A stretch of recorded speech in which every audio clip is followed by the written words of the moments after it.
tru.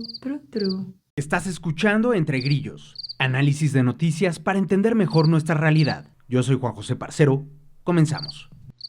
Capítulo número 121, bienvenidas y bienvenidos a otra edición más de Entre Grillos. Hoy es lunes 2 de junio y estamos haciendo un capítulo express para hablar de cómo fue la elección judicial y qué cosas podemos sacar en un eh, como una primera reacción a la elección judicial. También vamos a platicar de dos polémicas relacionadas con los militares. Una que tiene que ver con la elección judicial, que fue la participación, la presencia, mejor dicho, de militares en la sesión del Consejo General del INE. Y también lo que ocurrió en el multiforo Alicia. Si no lo saben, quédense aquí para que les platique qué pasó. Y vamos a terminar con la operación Telaraña en Ucrania, bueno, más bien en Rusia, por parte de fuerzas militares ucranianas. Una especie como de caballo de Troya, guardando distancias y un poco inexacta la comparación, pero un golpe mediático, propagandístico bastante fuerte del gobierno ucraniano contra pues las fuerzas invasoras de Rusia. Y bueno, antes de comenzar con toda esta información, muchísimas gracias por ver Entre Grillos conforme avance el episodio. No duden en comentar, díganme si participaron en la elección judicial o no, qué pudieron ver, qué les pareció, ¿no? Ya platicamos un poco de sus razones para votar y no votar y les agradezco muchísimo a quienes en los comentarios de YouTube del capítulo número 120 me desarrollaron a bastante profundidad las ideas del por qué iban a votar o por qué no. También a los que lo hicieron en Telegram, los leo siempre con mucha atención, con mucho interés. Les agradezco mucho sus comentarios y pues sigan comentando para que ayuden a que estos temas lleguen a más y más gente. Ya saben que ayuda todo muchísimo. Sus likes, los comentarios, por supuesto, que compartan el video. Y sobre todo a mí me sirve y me gusta leer sus propias perspectivas. Y bueno, muchísimas gracias. Recuerden que 20% de los escuchas fieles, los que están aquí semana a semana, apoyan y contribuyen a que este proyecto continúe a través pues del equivalente a el donativo de un café al mes, la aportación de un café al mes a través de Patreon. Si te quieres unir a este grupo, por favor, busca en la descripción de este episodio, ahí está la liga del Patreon, ahí te puedes unir, pones tus datos y te conviertes en un contribuidor de un café al mes. Y pues también puedes unirte al Telegram ahí en la liga que también aparece en la descripción de este episodio. Y si no, de todos modos ya saben que con que estén aquí, con que compartan, con que vean, con que comenten, apoyan a este proyecto de periodismo independiente. Muchísimas gracias. Vámonos con toda la información. Bueno, hoy es el día después de la elección judicial, ¿no? Saben todos que este domingo 1 de junio hubo elecciones, la primera elección judicial en la historia de México, uno de los poquísimos casos que hay a nivel mundial. Sabemos que en Bolivia han habido, que hay en ciertos lugares, por ejemplo, hay elecciones locales para elegir a ciertos cargos, ¿no? Jueces, pero también fiscales en Estados Unidos, en fin. Y pues el experimento mexicano, ya lo hemos hablado a detalle aquí, tiene muchísimas fallas y pues pocas razones para pensar que esto se va a traducir en algo, en un mejor sistema de justicia, más allá de lo judicial, que esto parece difícil que se vaya a transformar en beneficios para nosotros los mexicanos y particularmente para los mexicanos que actualmente y que en el futuro van a tener problemas judiciales, van a tener problemas con el sistema legal, que van a tener por alguna razón algún caso, puede ser familiar, puede ser civil, administrativo, puede ser penal, y que van a tener que estar frente a un juez, frente a un magistrado, ¿no? Los casos que lleguen a la Suprema Corte, va a ser difícil que ese sistema mejore. Pero bueno, también hubo, y hay que mencionarlo, elecciones locales en Veracruz y en Durango. Y bueno, sobre los resultados, ahorita vamos a hablar también de ellas un poquito más a detalle.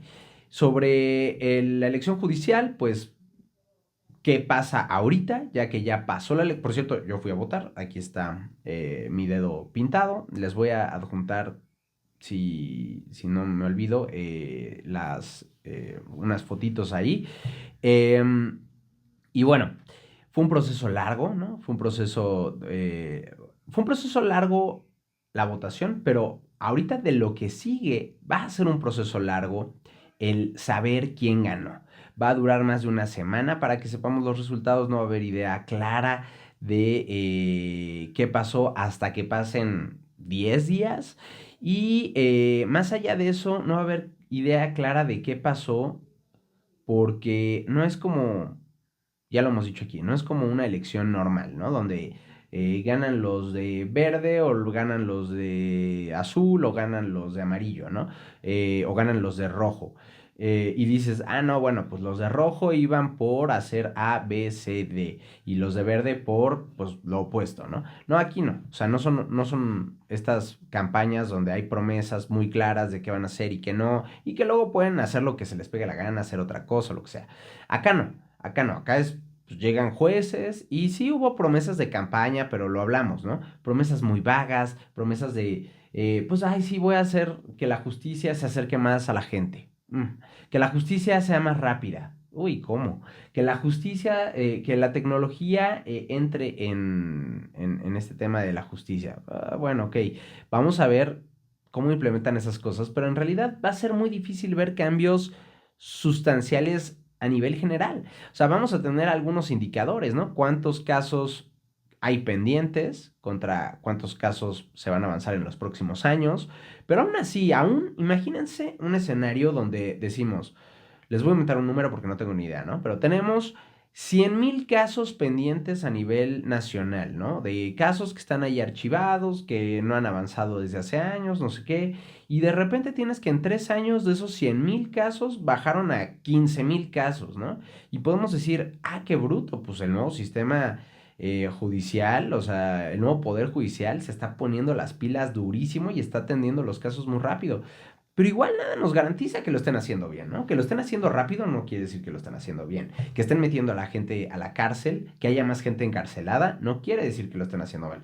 Que haya más gente que sale de la cárcel, no quiere decir que lo estén... O sea, es muy difícil, no hay parámetros claros para tener idea de si vamos por buen camino o no, más allá de las cosas que sabemos, ¿no? Que hay mucha gente en prisión cuyos casos llevan años pero no reciben una sentencia, no reciben un veredicto, ¿no? De si son culpables o inocentes, mucho menos sentencia de cuántos años tienen que pasar en prisión, cuántos casos que están ahí archivados, que pasa el tiempo, ¿no? Pero es muy difícil y tal vez muchos de nosotros, probablemente la gran mayoría de nosotros conozcamos casos, ¿no?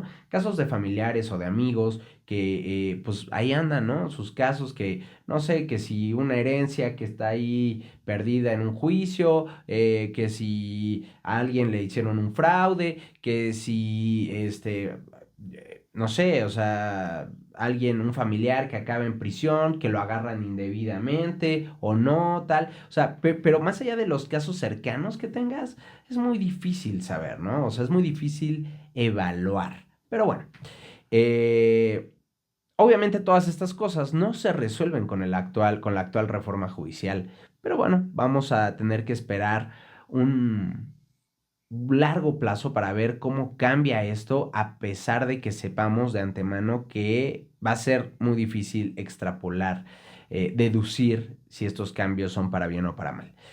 Y pues lo único que sí podemos deducir o lo único que sí podemos dejar claro es que lo que sean estos cambios que se vengan en un futuro, estos sí son productos 100% de Morena, ¿no?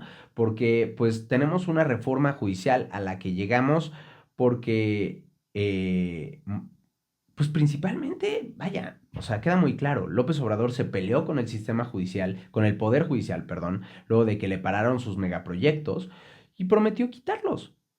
¿Y qué hizo el Poder Judicial? O sea, el Poder Judicial tuvo un intento de reforma ahí con Saldívar, pero una reforma que además tenía cosas ilegales, como por ejemplo extender el plazo de Saldívar como presidente de la Corte, entre otras cosas.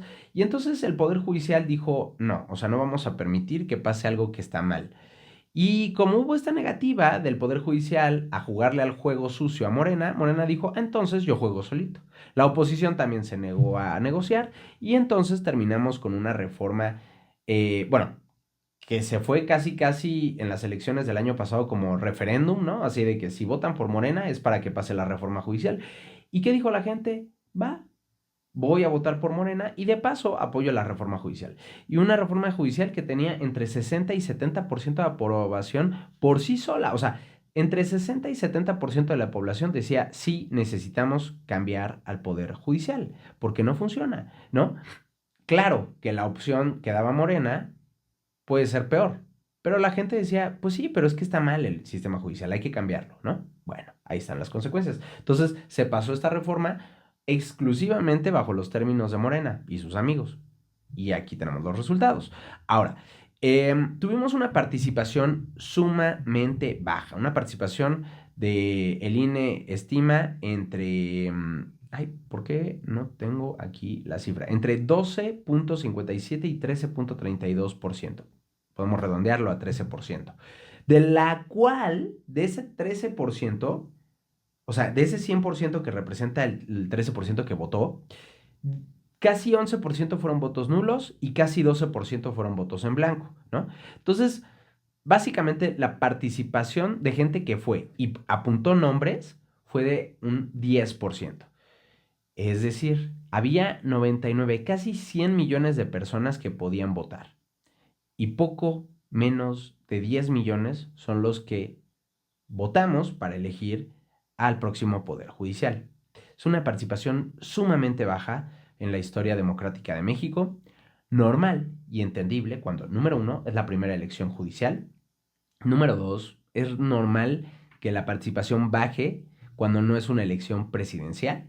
O sea, incluso si tú comparas cada 6 años hay elección presidencial, pero cada 3 años hay elección para diputados. Entonces, cuando solo hay elección para diputados y para algunas gobernaturas y alcaldías y así, es mucho menor la participación que cuando es para presidencia, ¿no?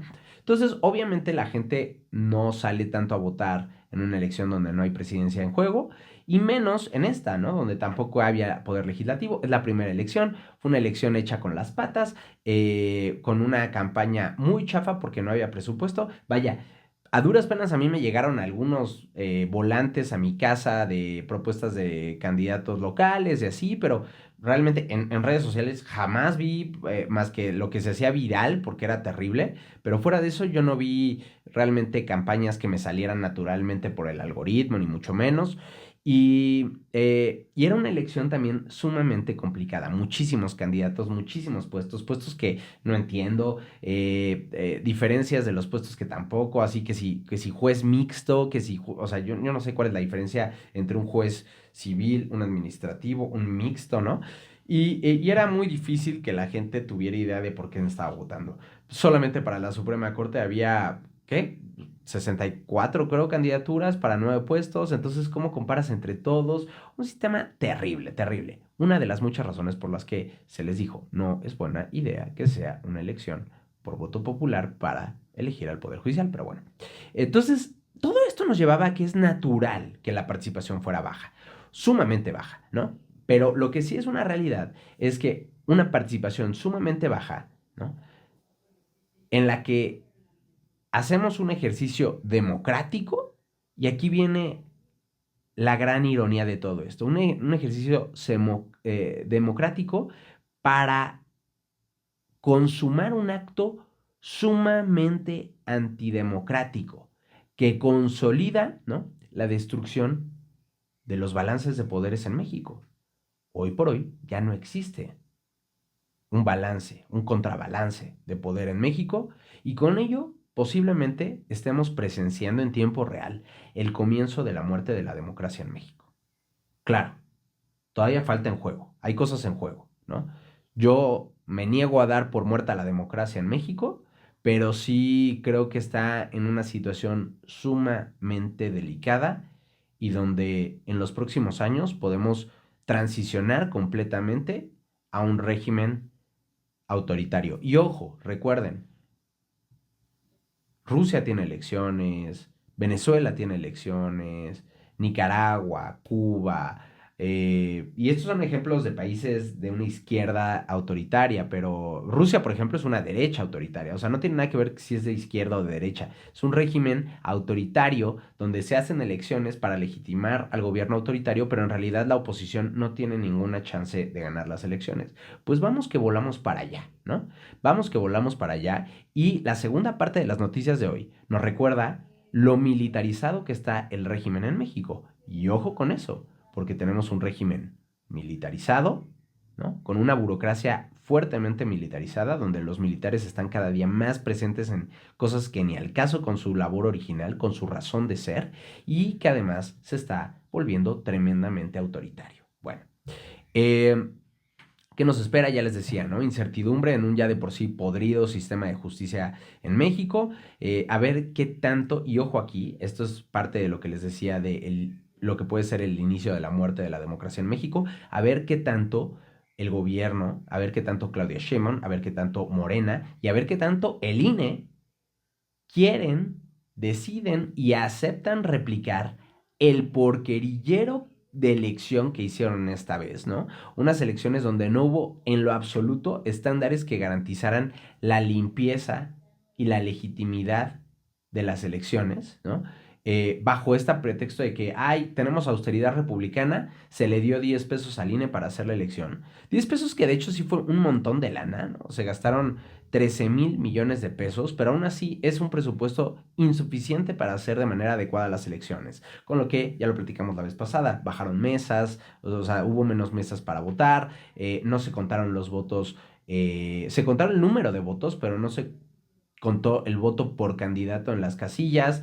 El INE se llevó las boletas y las va a contar en lo oscurito. Entonces, nada nos permite, no hubo las cadenas de protección de los votos a las que estamos acostumbrados. O sea, normalmente era como que pues, alguien se llevó las urnas y las fue a entregar, ¿no? A veces con la custodia de gente de la Guardia Nacional o algo así, pero realmente, ¿qué pasó en el trayecto? ¿Quién sabe? ¿Qué pasa dentro del INE? ¿Quién sabe? Porque normalmente lo que estamos acostumbrados será que en cada casilla los vecinos contaban los votos y decían 10 para sutanito, 8 para menganito, 4 para fulanito, ¿no? Y eso se hacía público, se tomaban fotos, así quedó la elección en mi casilla y yo, ¿no? Como un ciudadano independiente, me podía meter y ver que el INE hubiera contado bien y que ahí estuviera puesto y contado bien el voto que se reportó en la casilla con el que el INE contó después, ¿no? Ahora no, porque pues no hay votos en casilla, entonces vamos a tener que confiar en la palabra del INE. Un INE que ya de por sí ha tenido un fuerte deterioro de cómo opera y del control que tienen ciertos grupos morenistas en la gente que encabeza el INE. Entonces, bueno, eh, la gran preocupación es qué tanto van a querer replicarlo esto para las futuras elecciones, ¿no? Y decir, bueno, pues ya funcionó con 10 pesos, pues vamos a seguir dando 10 pesos al INE para que haga las elecciones. Y el INE de, bueno, pues entonces adiós a los conteos en casillas y pues ya lo hicimos la vez pasada. Vamos a seguir contando nosotros los votos para presidencia, para cualquier otro puesto, ¿no? Eso es lo que más me preocupa de todo esto. Y pues, ¿qué nos queda? De este lado, seguir haciendo lo que nos quede en nuestras manos, lo que podamos hacer desde nuestras trincheras, votar, informarles yo, compartirles mis análisis, que ustedes me digan lo que opinan, hablar de estos temas, ¿no? Pero intentar no dejar de participar, no dejar que, pues, la apatía, el no saber qué hacer, ¿no? La decepción, la pesadumbrez de toda esta situación nos lleve a, pues, decir ya, o sea, ya para qué participo, ya para qué hago algo, ya no hay nada que hacer. Yo creo que siempre hay algo que hacer, ¿no? E incluso en los gobiernos más autoritarios, incluso en China, hay un cierto nivel de oposición, un cierto nivel de crítica, hay un cierto nivel de participación que permite cierta retroalimentación al sistema. Entonces no perdamos la esperanza de hacer algo con protestas, con lo que sea que esté en nuestras manos, ¿vale?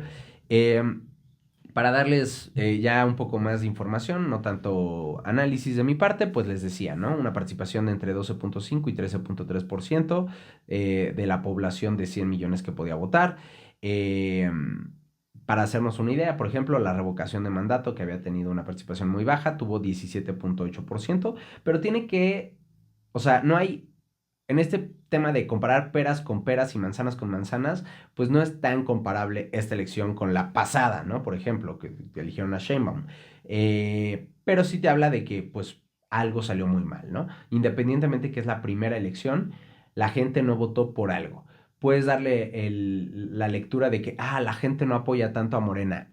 Me parece que no va por ahí. Puedes darle la lectura de que la gente no apoya la reforma judicial. Creo que las encuestas hablaban de que la gente quería una reforma, quería un cambio de fondo en el Poder Judicial. ¿Qué pasa?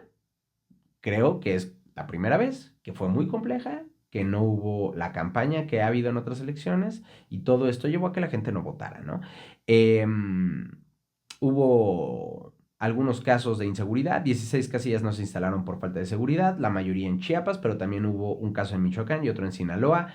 Y lo que más preocupa es toda esta serie de denuncias, de evidencia, de el montón de acordeones que por aquí, por allá, el número de acarreos. Y a ver, aquí lo decimos, ¿no? O sea, acarreo no necesariamente es que se organicen para ir, para llevar a gente a votar, ¿no? Acarreos que es como de, y votas por sutano, mengano y perengano, ¿eh? Y peor aún, y si votas por esto, si me mandas foto, te doy una lana, ¿no? Entonces, todo ese acarreo con fines de que votaran por ciertos candidatos, el dar acordeones, pues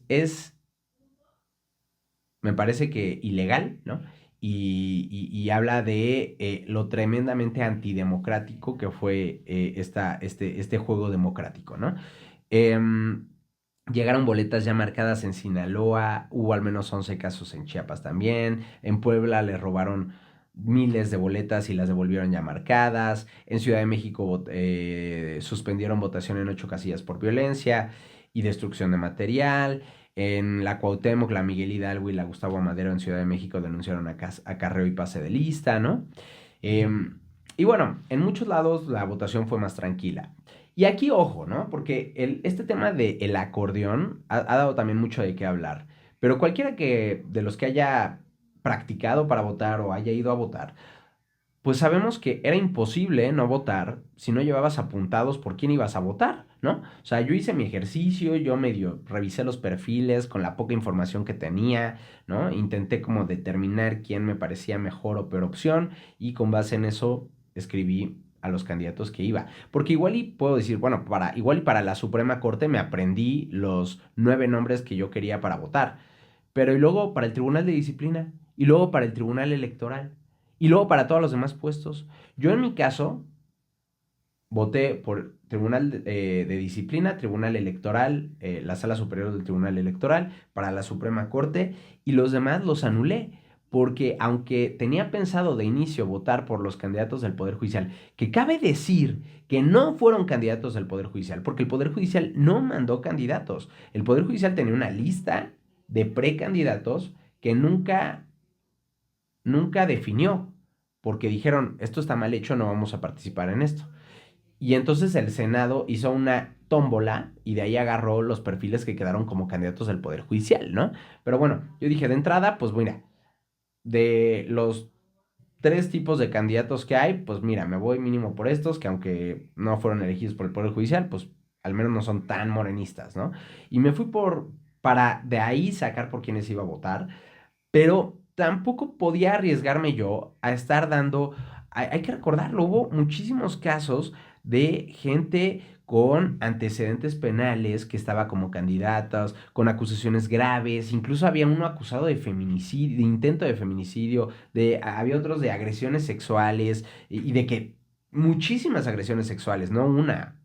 o dos, que ya sería grave, ¿no? Muchísimas. Había integrantes de sectas religiosas, había gente, familiares y amigos de morenistas, pero también de panistas, de expanistas. Había la candidata de Calderón, casi casi ahí para la Suprema Corte, ¿no?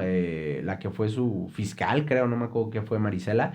O sea, había perfiles muy gachos en todos los tipos de candidatura. Eh, Gente totalmente incompetente, ¿no? Entonces, pues era difícil y no me quise arriesgar a darle un voto por alguno de estos perfiles y solamente voté por estos tres tipos de cargo y los demás los tuve que anular por ignorancia, ¿no? De mi parte.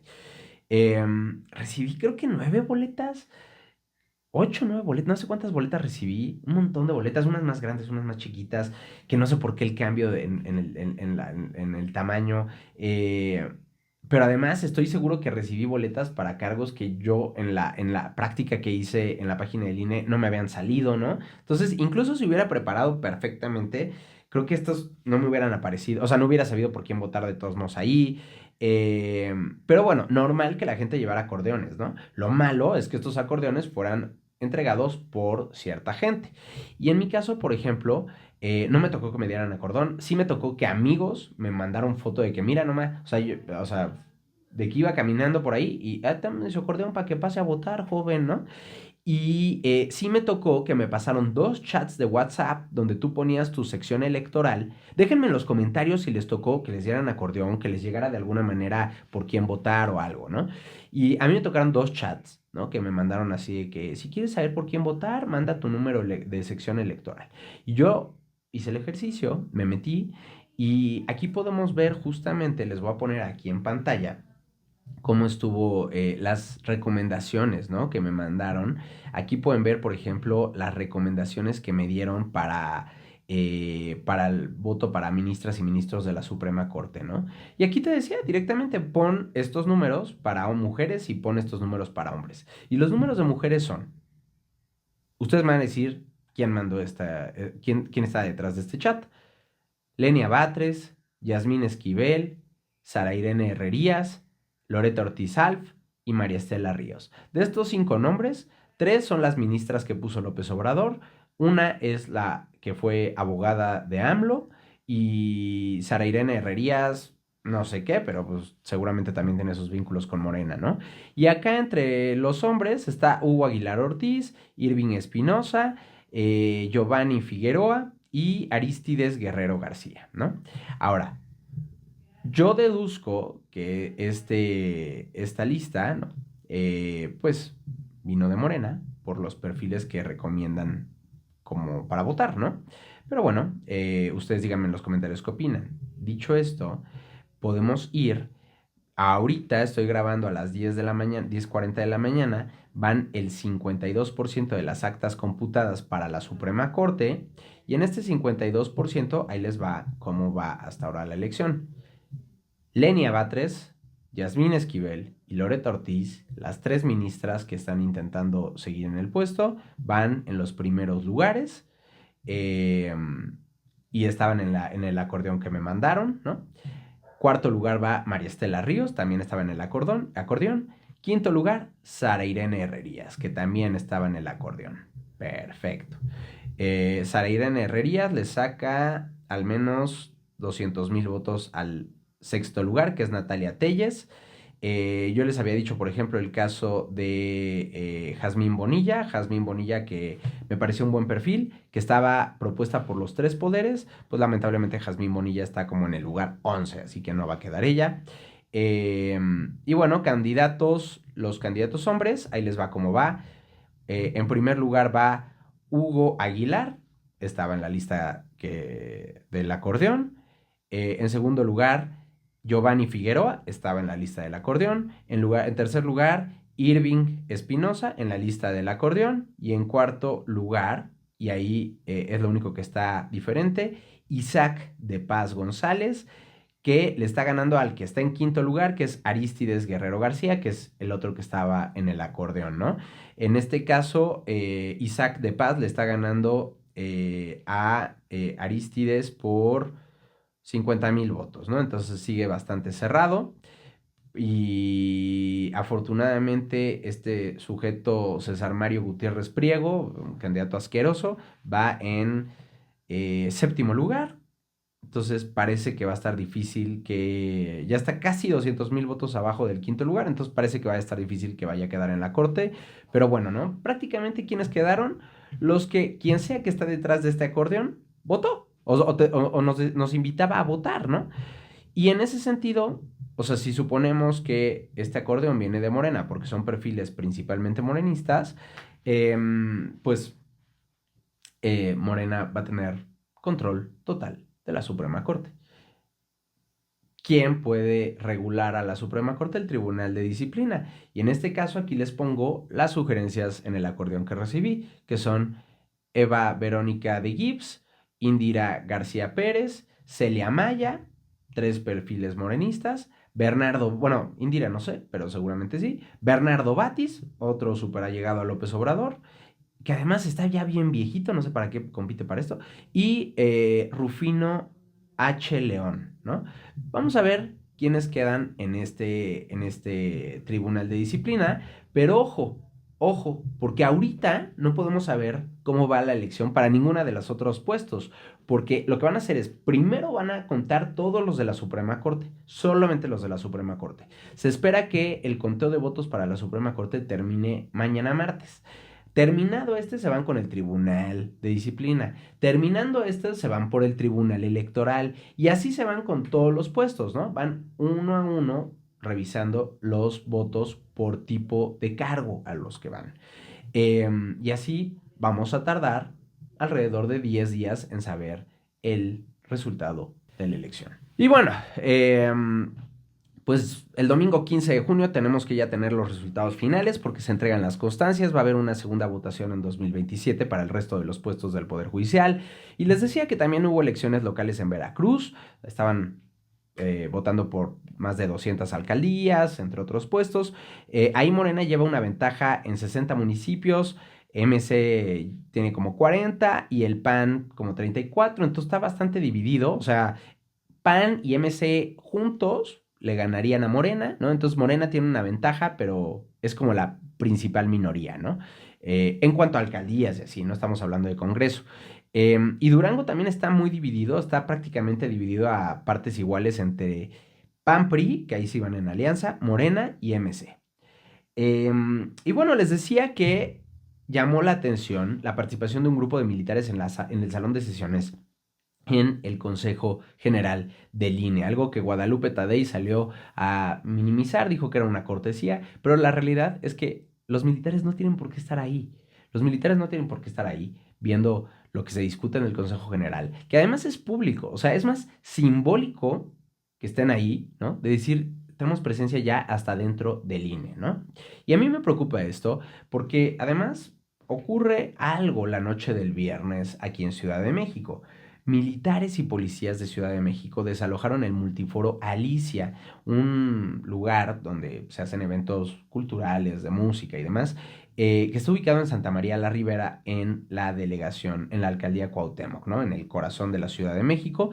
Y estaba un concierto de un artista llamado Fermín Muguruza, cuando, pues supuestamente las autoridades recibieron una llamada de vecinos, ¿no? Porque había pues mucha gente, ¿no? Seguramente no saben que ahí pues hacen eventos culturales, ¿no? Hacen conciertos y así. Que además eran las 8 de la noche, o sea, no crean que, no manches, eran las 3 de la mañana y seguía el concierto a todo lo que daba. No, no, no, creo que eran las 8 de la noche. Y entonces las autoridades deciden hacer un operativo especial para prevenir la delincuencia. Así lo dijeron. O sea, llegaron, vieron que había una concentración de gente, que les digo, bien raro en un lugar donde hacen conciertos y eventos culturales que haya una concentración de gente, y entonces decidieron intervenir y cancelaron el evento, sacaron a la gente, todo fue muy pacífico, pero es como, ¿qué fregados hace los militares con la policía metiéndose a parar un concierto? No pasó a mayores, pero, o sea, ¿qué tenemos que esperar? ¿Qué tenemos que esperar? ¿Que en un concierto la gente se enoje porque les cancelan el evento? ¿Y entonces qué? ¿Qué si alguien se hubiera enojado y le hubiera aventado una cerveza a los militares? ¿Qué? O sea, ¿Qué pasa, no? ¿Qué pasa cuando alguien utiliza una autoridad que no tiene, además, hace un abuso de autoridad para meterse en cosas que ni al caso? ¿Por qué los militares tienen que estar metiéndose a un concierto, ¿no? Y, y ¿dónde está el límite, no? Hoy fue pacífico, mañana ¿qué pasa? ¿Qué pasa si hay conatos de violencia, ¿no? Porque de por sí, cuando hay abuso de poder, cuando hay abuso de autoridad de la policía, no pasa mucho. Ahora con los militares, con el poder que tienen los militares, a mí de verdad me preocupa muchísimo. Ellos no tenían razón para hacer nada de esto. Y cuando el tema explotó, lo peor fue la reacción de las autoridades, porque salieron a lavarse las manos. Salió el secretario de Seguridad Ciudadana de Ciudad de México, Pablo Vázquez, y dijo que van a investigar para deslindar responsabilidades, porque no saben quién dio la orden, pero ya removieron a los cargos que estaban al mando de este operativo. La jefa de gobierno, Clara Brugada, dijo que los elementos actuaron por iniciativa propia, no por instrucción de superiores. Qué raro, ¿no? Porque dices, oye, no le dieron la capacidad a las Fuerzas Armadas para hacerse cargo de la seguridad, porque es una organización completamente vertical en su jerarquía, que solo sigue órdenes. Ahora resulta que los soldados se mandan solos y además operan soldados y policías juntos para actuar por su propia cuenta. Es como, ¿neta? ¿Neta quieren que creamos eso? Sale Rosa Isela Rodríguez, la secretaria de Gobernación, y dice que no aceptan este tipo de acciones y que van a investigar. Sí, cómo no, ¿no? La misma de siempre, ¿no? Pues sí, vamos a investigar. Siguen investigando el asesinato de los dos funcionarios cercanísimos de Clara Brugada, y a la fecha no tenemos información de nada. Parece que en las narices del gobierno les mataron a Clara Brugada, a dos de sus más cercanos, y ni así el gobierno es capaz de hacer justicia, de llevar ante la justicia a los responsables. Increíble. César Cravioto, el secretario de Gobierno de la Ciudad de México, le echó la bolita, ¿adivinen quién? A la alcaldesa. ¿Por qué? Porque la alcaldesa es de la oposición, a Alessandra Rojo de la Vega. Dijo que ella, que mandó a un inspector y por ende debe de asumir su responsabilidad. Pero es como de, ¿y por qué jugaríamos al juego de que la alcaldesa tiene poder sobre, uno, la policía de Ciudad de México, y dos, los soldados? O sea, por supuesto que no tiene poder sobre ellos. Hay mando único en la Ciudad de México, que está a cargo de Pablo Vázquez, el secretario de Seguridad Ciudadana. Y obviamente salió Alessandra Rojo de la Vega y dijo que pues, ella no tiene obviamente ningún poder sobre las fuerzas federales, y que ella pues es defensora de la libertad de expresión, que lamenta la censura y demás. Una situación que no pasa a mayores, pero que simbólicamente tanto la presencia de los militares en el Consejo del INE como esto es una muy fuerte llamada de atención. Y recordemos que quien está consolidando esto es el gobierno de pseudoizquierda de Morena. Y bueno, finalmente el caso de Ucrania, que lleva a cabo la llamada Operación Telaraña, una especie, les decía, de caballo de Troya, ¿no? Que pues, más allá del impacto militar que tenga, que ellos dicen que es mucho, fue un gran golpe de propaganda en esta guerra para defenderse de la invasión rusa, en un contexto donde pues ya se maneja como si Ucrania haya perdido la guerra, al menos esa es la narrativa del gobierno estadounidense. Básicamente, ¿qué pasó? Que hubo un ataque con aviones no tripulados ucranianos, como dronecitos, que destruyeron miles de millones de dólares de aviones rusos estacionados en bases en todo el país, en 4 bases regadas aquí, allá y por acullá. No solo fue en la frontera con Ucrania. Eh, Incluso unos que fueron en lugares así casi casi que la parte de Rusia que está pegada a Japón o a Corea, ¿no? Em, Dice Ucrania que es el mayor asalto desde que empezó la guerra. Contaron que la operación tomó 18 meses de planeación. Lo que hicieron fue que metieron decenas de pequeños drones de contrabando, los metieron a Rusia. Estos drones llevaban cargas explosivas, ¿no? Y los metieron en camiones de carga, los condujeron a estos 4 puntos ubicados en todo Rusia y lanzaron, pues una vez que los camiones que adentro traían los drones con explosivos estaban ya en su lugar, se abrió como una tapa de arriba de los camiones que permitió a los drones salir y operados desde Ucrania u operados remotamente, los drones atacaron las bases aéreas cercanas.